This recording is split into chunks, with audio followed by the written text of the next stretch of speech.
अब हम एक्सेल की कुछ बेसिक टूल्स और फीचर्स को यूज करके देखेंगे। सबसे पहले अगर आप एक वर्कबुक क्रिएट करना चाहते हैं जिसमें आप कई सारी शीट्स ऐड करना चाहते हैं तो वो आप इजीली कर सकती हैं। आप देखेंगे अभी हम शीट 1 में हैं।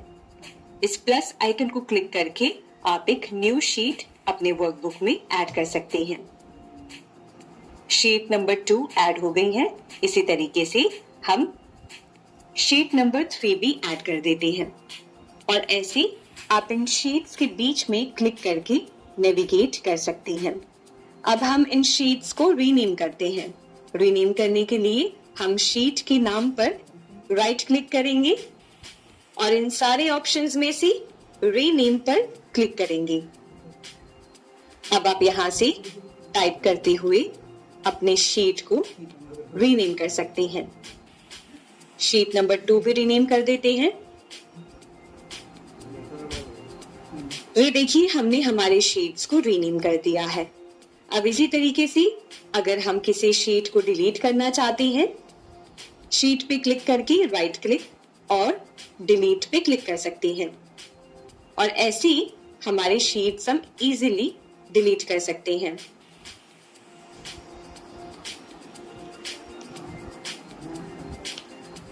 अब हम देखेंगे कि कैसे आप अपने एक्सेल वर्कबुक में जो भी आपने शीट्स बनाई हैं उन शीट्स का एक ग्रुप बना सकते हैं, जिससे कि आप अगर कुछ एडिट कर रहे हैं, कोई डेटा एंटर कर रहे हैं तो वही सेम चीज बाकी शीट्स में भी एंटर होती रहे।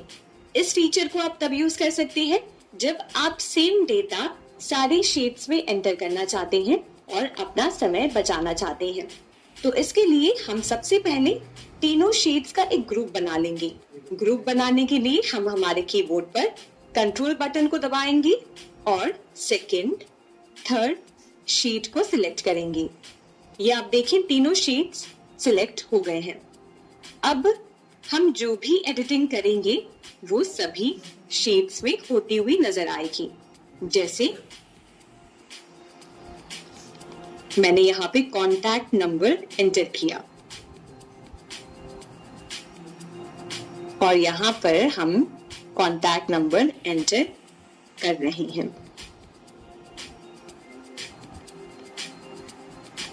अब हम सेकंड शीट में जाके देखते हैं कि क्या यही सेम डेटा सेकंड में भी एंटर हुआ है। तो सेकंड में भी सेम है और थर्ड में भी सेम है। तो ये ग्रुप बनाकर आप सेम डेटा को बाकी शीट्स में एंटर कर सकते हैं। अब आइए देखते हैं कि कैसे आप एक्सेल में कॉपी और पेस्ट टूल को यूज कर सकते हैं। जैसे यहाँ पर जो स्टूडेंट्स नेम है, इन सभी नामों को मैं कॉपी करना चाहती हूँ और किसी दूसरे शीट में पेस्ट करना चाहती हूँ। तो इसके लिए मैं सबसे पहले इन सारे सेल्स को सिलेक्ट कर लूंगी। एक बार हाईलाइट हो जाए उसके बाद होम टैब में क्लिपबोर्ड ग्रुप में आप देखेंगे तो कॉपी का ऑप्शन है। कॉपी टूल पे आप क्लिक करेंगे तो ये आप देख सकते हैं हमारी सेल्स कॉपी हो गई हैं। अब जहां पे भी हम इस डेटा को कॉपी करना चाहते हैं हम वहां जाएंगे और वहां जाकर उस सेल में जाके क्लिक करेंगे और क्लिपबोर्ड में जाकर पेस्ट पर क्लिक करेंगे और ये आप देख सकते हैं कि जिन नेम्स को हम कॉपी करना चाहते थे वो शीट नंबर 5 में कॉपी हो गई है। और पेस्ट में आप आएंगे तो 3 कैटेगरीज आपको मिलेंगी, पेस्ट, पेस्ट वैल्यूज और अदर पेस्ट ऑप्शंस। पेस्ट में आपको जो जनरल पेस्ट करने के ऑप्शंस हैं वो मिलेंगे। पेस्ट वैल्यूज में आप किस तरीके से जो कंटेंट में वैल्यूज हैं उसे पेस्ट करना चाहते हैं उसके ऑप्शंस हैं। और अदर पेस्ट ऑप्शंस में आपको पिक्चर अगर कोई पेस्ट करनी है, कोई लिंक पेस्ट करना है तो उनके ऑप्शंस आपको यहाँ पर मिलेंगे। अब यहाँ मान लें अगर आपको कोई एक्स्ट्रा सेल ऐड करना है या एक्स्ट्रा रो ऐड करना है, जैसे कि डेट ऑफ बर्थ के बाद आप चाहते हैं कि एक एज का कॉलम यहाँ पे ऐड हो जाए, तो उसके लिए आप क्या कर सकते हैं, आप सेल पे क्लिक करेंगे, होम टैब में आएंगे और होम टैब में आपको सेल्स नाम का एक ग्रुप मिलेगा जिसमें आप देखेंगे इंसर्ट का टूल है।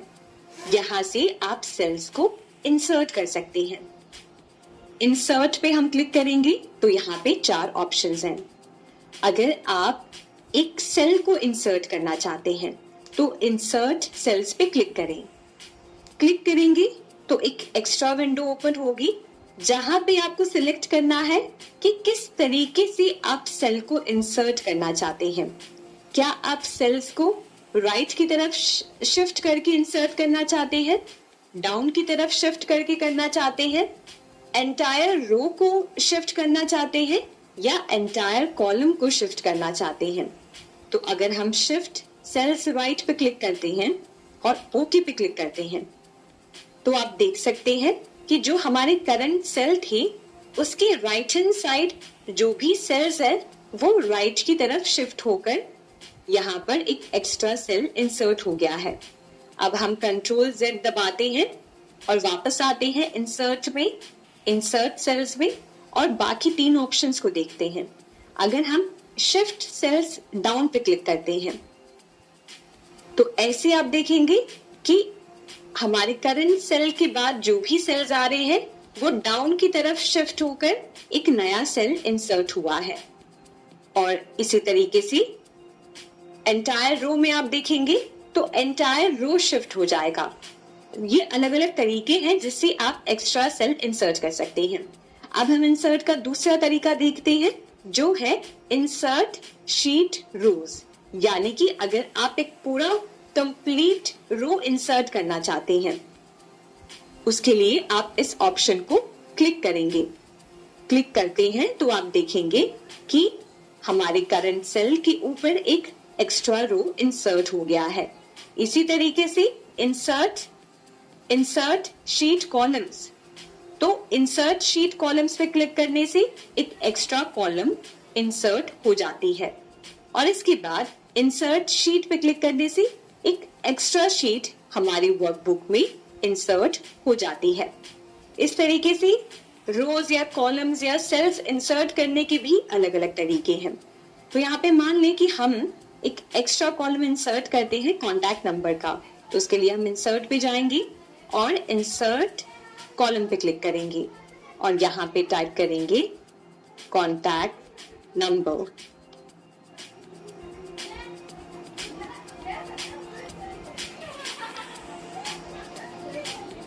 तो ये हमने कॉन्टैक्ट नंबर की एक नई कॉलम यहाँ पर इंसर्ट कर दी है और डेटा की एंट्री भी कर दी है। तो हमने देखा इंसर्ट। अब हम आते हैं दूसरे टूल पे जिसका नाम है डिलीट सेल्स। तो यहाँ पर आप अलग अलग ऑप्शंस के जरिए सेल्स को डिलीट कर सकते हैं। डिलीट सेल्स पे आप क्लिक करते हैं तो जो भी सेल पे आप रहेंगे करंटली अभी वो सेल डिलीट हो जाएगी और आप सिलेक्ट कर सकते हैं कि सेल को आप किस तरीके से डिलीट करना चाहते हैं, जैसे हमने इंसर्ट के साथ किया और ओके पे क्लिक करें। तो आप देख सकते हैं कि जिस सेल पे हम थे वो सेल डिलीट हो गई है और जो भी डेटा है वो ऊपर की तरफ शिफ्ट हो गया है। तो अभी तो हम कोई सेल डिलीट नहीं करना चाहते हैं इसलिए हम कंट्रोल Z प्रेस कर रहे हैं, पर अभी हम डिलीट के बाकी ऑप्शंस को देख लेते हैं। डिलीट शीट रोज में आप एंटायर रो को डिलीट कर सकते हैं। तो अगर हम मान लीजिए हम सेकेंड रो को डिलीट करना चाहते हैं तो हम इस सेल पे क्लिक करेंगे, डिलीट में जाएंगे, डिलीट शीट रोज। तो आप देख सकते हैं कि जो पूरा सीरियल नंबर वाला रो था वो डिलीट हो गया है। कंट्रोल Z दबाते हैं और वापस आते हैं डिलीट में। डिलीट में जो तीसरा ऑप्शन है वो है डिलीट शीट कॉलम्स का। जाहिर सी बात है इससे हम पूरे कॉलम को डिलीट कर पाएंगे। तो अगर हम डेट ऑफ बर्थ को डिलीट करना चाहते हैं, डिलीट पे आएंगे, डिलीट शीट कॉलम्स। तो यहाँ पर डेट ऑफ बर्थ वाली पूरी कॉलम डिलीट हो गई है। और अब जो चौथा ऑप्शन है वो है डिलीट शीट। डिलीट शीट पे क्लिक करके आप पूरी शीट को डिलीट कर सकते हैं।